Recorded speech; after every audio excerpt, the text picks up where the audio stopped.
Assalamualaikum warahmatullahi wabarakatuh.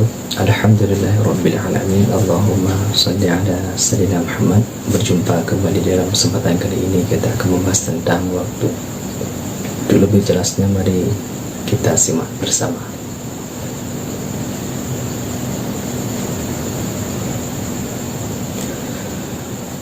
Bismillahirrahmanirrahim. Bismillahirrahmanirrahim. Alhamdulillahirabbil alamin. Allahumma shalli ala sayyidina Muhammad. Allah memberikan manusia di muka bumi ini tidak lepas daripada 4 waktu. Yang pertama, waktu di mana kita merasakan nikmat. Yang kedua, waktu di mana di saat kita merasakan bala atau musibah. Yang ketiga, waktu di mana di saat kita merasakan taat. Yang keempat, waktu di mana di saat kita merasakan maksiat. Yang pertama, di saat merasakan nikmat, Allah menuntut diri kita untuk bersyukur akan nikmat tersebut. 24 jam kita tidak lepas yang namanya nikmat Allah yang dicurahkan kepada manusia, kepada hewan, kepada tumbuh-tumbuhan, dan kepada seluruh makhluk di muka bumi ini, baik makhluk hidup maupun makhluk yang tidak hidup, maupun makhluk yang ada di bumi, di air, dan di udara. Yang kedua, kemudian di saat merasakan bala atau musibah, Allah menuntut diri kita untuk bersabar akan bala, cobaan, dan musibah tersebut. Yang ketiga, di saat merasakan taat, Allah menuntut diri kita untuk dapat menyaksikan akan anugerah taat itu. Karena yang namanya taat tidak akan tercapai bila tanpa anugerah daripada Allah Subhanahu wa Ta'ala. Yang keempat, di saat kita sedang bermaksiat, Allah menuntut dari kita untuk dapat bertaubat kepadanya. Semoga kita semua senantiasa bijak dalam mengatur waktu. Karena apabila kita tidak dapat memutuskan waktu, maka waktulah yang akan memutuskan diri kita. Laksana pedang. Waktu yang sudah berlalu tak akan pernah terulang kembali. Waktu hari ini tak sama dengan hari yang kemarin. Sekian. Assalamualaikum warahmatullahi wabarakatuh. Barakallahu fikum. Subhanakallah wa bihamdika asyhadu an la ilaha illa anta astaghfiruka wa atubu ilaik. Assalamualaikum.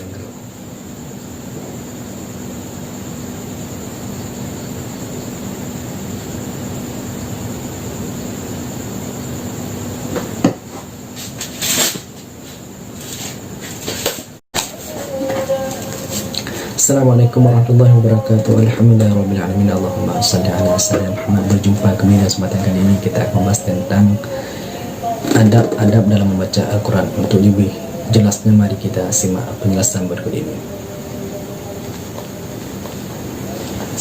Bismillahirrahmanirrahim. Alhamdulillahirabbil alamin. Allahumma shalli ala sayyidina Muhammad. Ada beberapa adab dalam membaca Al-Quran, diantaranya yaitu yang pertama, menyentuh Al-Quran atau membacanya dalam keadaan suci, baik suci dari hadas kecil, lebih-lebih dari hadas besar. Cara suci hadas kecil yaitu dengan cara berwudu, dan suci daripada hadas besar dengan cara mandi junub atau mandi dari hadas besar, termasuk suci badan, suci pakaian, dan tempat waktu kita membacanya. Yang kedua, bersuak sebelum membacanya. Bersuak yaitu menggunakan kayu khusus yang untuk bersuak, atau bila tiada kayu khusus siwak, boleh dengan cara memakai sikat gigi dengan niat aku bersuak sunnah karena Allah Ta'ala. Yang ketiga, menggunakan pakaian terbaik, pakaian yang bersih, yang indah waktu dipandang, karena sebagai pakaian itu yang berwarna putih. Yang keempat, menghadap kiblat, harus menghadap seperti waktu kita sholat. Yang kelima, berhenti membaca ketika menguap. Ketika menguap dianjurkan untuk berhenti sejenak agar tidak terpotong bacaan begitu saja. Yang keenam, tidak memotong bacaan dengan suatu perkataan kecuali memang ada keperluan.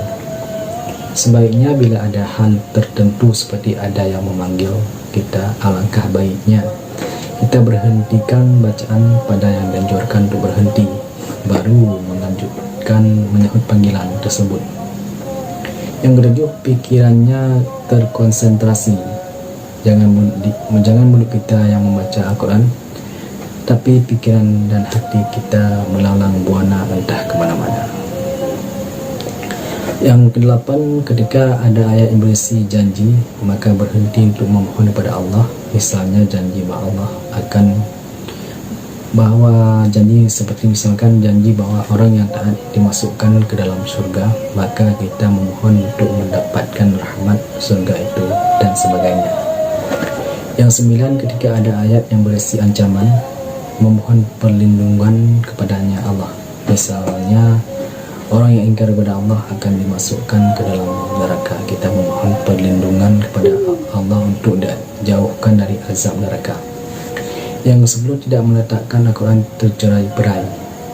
Yang ke-11, tidak meletakkan sesuatu di atasnya Al-Quran. Alangkah baiknya Al-Quran diletakkan paling atas di antara kitab-kitab dan buku-buku yang lain.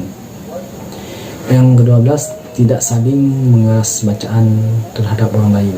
Maksudnya jangan sampai mengganggu orang lain dengan bacaan kita dengan cara berteriak-teriak. Yang ke-13, tidak membaca Al-Quran di dalam pasar, karena sebaik-baik tempat adalah masjid dan seburuk-buruk tempat adalah pasar, sebagaimana hadis Nabi. Yang 14, tidak membaca Al-Quran di tempat-tempat hiburan, misalkan tidak membaca di tempat-tempat karaoke, diskotik, dan lain sebagainya. Mungkin hanya sekian, semoga bermanfaat. Di mana ada kekurangan dan kejanggalan mohon dimaklumi, karena saya juga manusia biasa. Wallahu a'lam, mungkin hanya Allah yang lebih mengetahui segala sesuatu. Wabillahi taufiq wal hidayah. Assalamualaikum warahmatullahi wabarakatuh. Salim anil